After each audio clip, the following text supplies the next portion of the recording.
こんにちは、おっちゃんドドドドです。今回の動画はフレームが曲がっててもおっちゃんの心は折れないぜという動画です。最初はハンドルも交換したし、これでまっすぐ走るはずと思いきや、まだ乗りにくいし認めたくない気持ちでいっぱいでしたが、確認したところフレームが曲がっていました。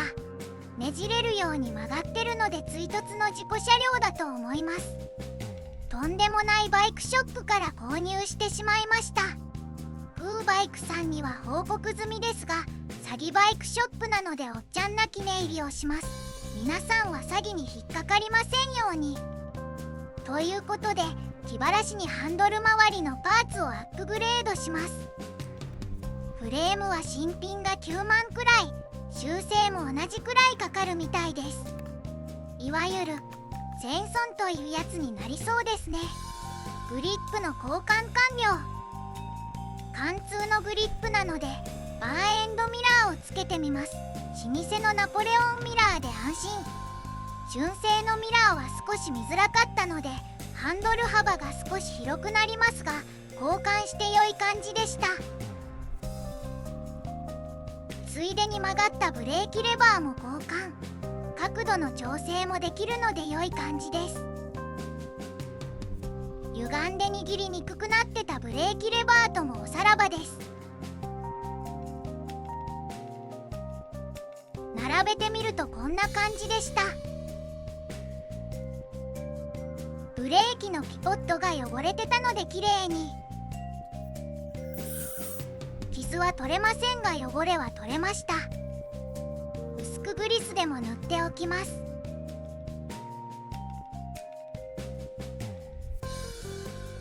ブレーキレバー交換完了。動きも良い感じ。ミラーも取り付け完了です。かなり幅広な感じになってしまいましたが、おっちゃんは気に入ってます。お金をかけずに通勤オンリーでと考えてましたが、なんだかんだでお金を使ってます。次はボコボコになってるマフラーカバーを修正塗装します。ハンマーか何かで修正を試みた跡がはっきり、これではおっちゃんの方が直すのが上手そう。というか裏側の錆がひどい。ハンター株は全部こんな感じになるのでしょうか。通勤で雨でも乗るし錆が垂れてきそうなので、錆を落として裏側も塗装しなければ。頑固な錆で結構な時間がかかりました。大体の錆が落ちたのでしっかり脱脂をして塗装の下準備をします。裏側は余ってた黒の耐熱塗料を吹きつけます。バンパーガード的なプラスチックのカバーは外せませんでした。裏側からしっかりとプラスチックのリベットのようなものでかしめられており、無理に外そうとすると壊れました。なのでカバーは養生して塗ります。これで裏側の錆対策はバッチリ。さて次は表側です。外せないバンパーガードは塗らないのでマスキングします。本当はこんなことをしてる場合ではないのですが、バイクを送り返すつもりはないので余裕で塗ります。笑い。フーバイクさんから事実確認をしますと連絡が来たので記録に残りますね。マットバリスティックブラックメタリック NM4 の純正カラーです。これで NM4 もあちこち補修できそうです。